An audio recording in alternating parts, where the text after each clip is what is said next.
Welcome back to the Capt Radio Report on WVOX 1460 and heard around the world on WVOX.com. We have a special guest coming up on the line, but first, here's Ken. Hey, thanks, Jack, and everyone listening to Capt Media here on WVOX 1460 AM, and I'm always very pleased to work with the Navy League, and we have the president of the New York Council of the Navy League, a 120-year-old organization, and that is a veteran of the United States Navy, Captain Frank Russo. Frank, how are you today? I'm doing well, sir. How are you, Ken? Thank you very much for having me on. Real good, a pleasure. Now, you got a lot of things coming up, but first maybe just explain to our audience the role of the Navy League.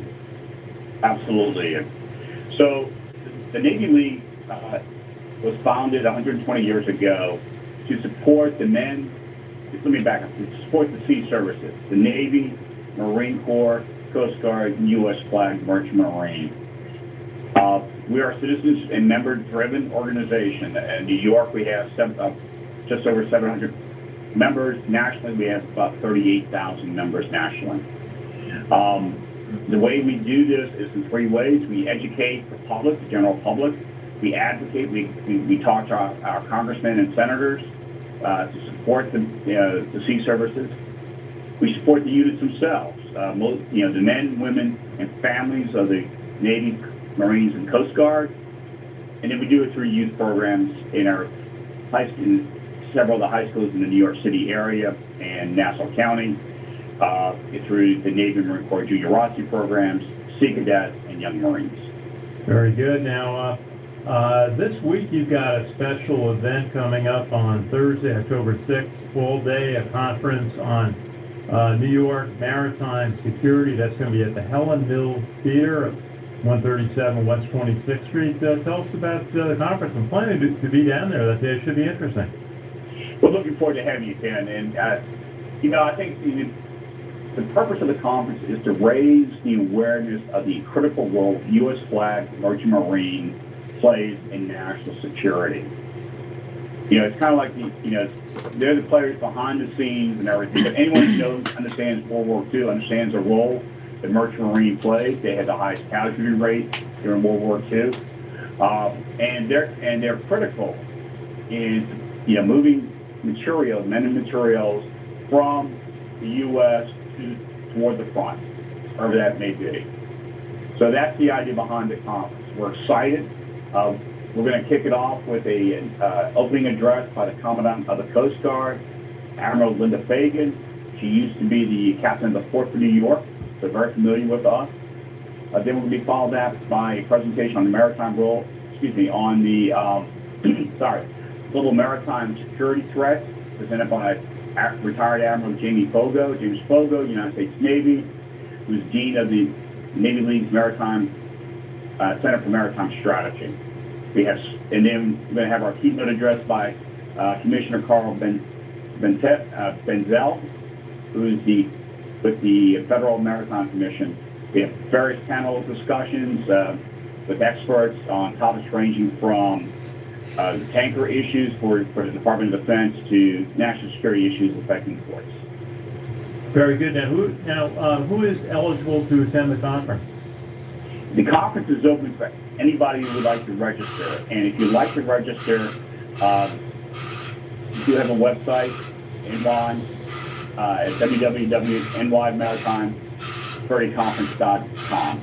And you can register there. It's open to everybody. Okay, and then you've got a couple big things coming up. Let's start with November 10th. You've got your 120th anniversary dinner. That should be a gala event.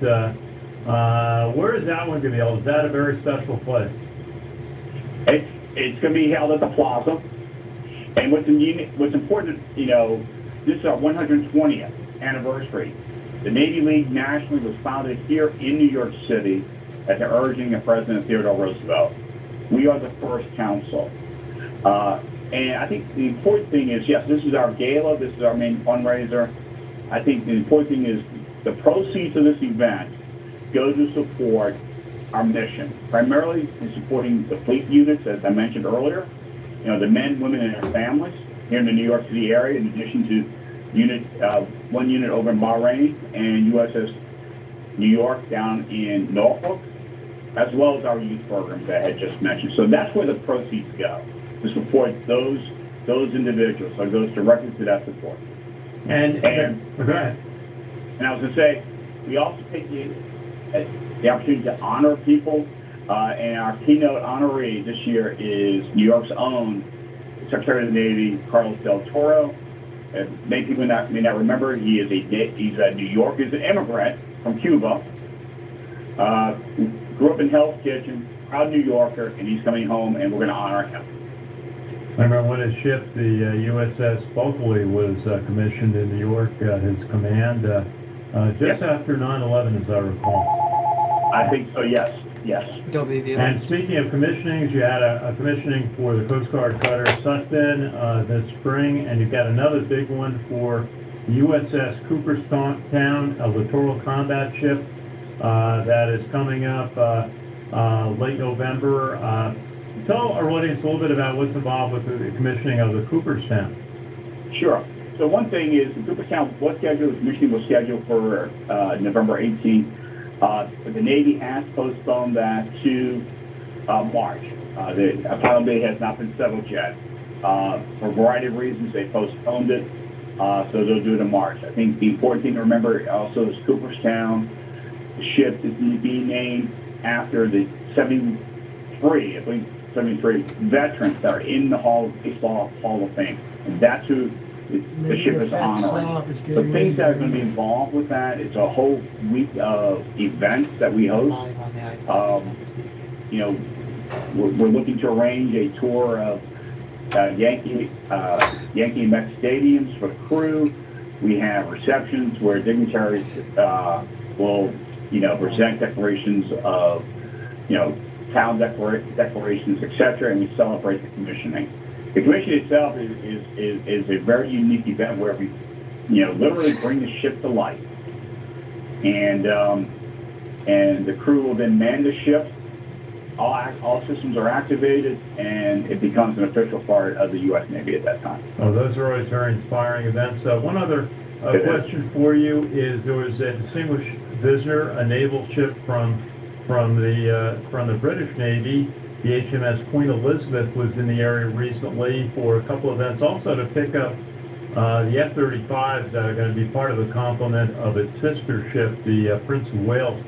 Did you get a chance to see the Queen Elizabeth when it was in the area?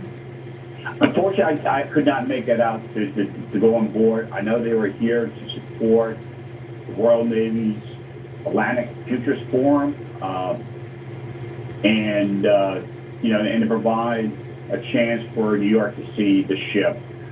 In addition to HMS Queen Elizabeth, there was HMS Richmond, as well as the Royal Marine Band, which performed at several venues throughout Midtown. So it was an exciting time. We were able to arrange for them to do an appearance at the NASDAQ. So everyone seems to have had a great time. So it was good to have them here, and we wish them well. Yes, I got a chance to interview the first commanding officer of the HMS Queen Elizabeth, Admiral Jerry Kidd, at a Navy League event about 4 or 5 years ago in New York City around Veterans Day. Great officer. A final thought. Navy played Air Force on Saturday out of Colorado and lost a close one. Jack here was following the game very closely. What did you think of that game? I can't really say that on radio, Okay. Army fans are a little disappointed this weekend too. I'm sorry? Army fans are a little disappointed with the loss to Georgia State on Saturday. Yes, it was a tough weekend for Navy. I have to say though, they didn't quit, and that was good to see. They were behind, going into the second half. They came back and tied it. We had a chance at the end. It was a long field goal. I think the important thing to remember is this is a game, and these cadets and midshipmen, they have, once the game is over, I love the tradition of, they all join together to sing their alma maters, and the losing team goes first, the winning team goes second, so therefore the expression is sing second. But the idea is these these individuals represent what's really great about America. And, when they graduate, they go off to defend our country. And that includes Army. Hey, Frank Russo, Captain Frank Russo, thank you for your service to our country. Frank, the president of the Navy League of New York, thanks for joining us today. Thanks, Ken. Y'all take care. You've been listening to the Canvas Radio Report on WVOX AM 1460, heard around the world on WVOX.com. We thank today's special guest, Captain Frank Russo, president of the New York Council Navy League. Remember to check out our Facebook pages, the Canvas Radio Report page, our Sea Services page, our Ariana Basketball Report page, and our West Point Football Report page. And until next week, remember to thank a veteran. America's great WVOX. I cut him off there by accident. Continuing the legacy of Bill O'Shaughnessy, 1460 WVOX. Thank a veteran. It's considered a high-stakes trial over the Capitol riot. Lisa Brady, Fox News. Several members of the Oath Keepers group, including the founder, accused by federal prosecutors of plotting for weeks to stop the transfer of power after the 2020 election. Assistant U.S. Attorney Jeffrey Nessler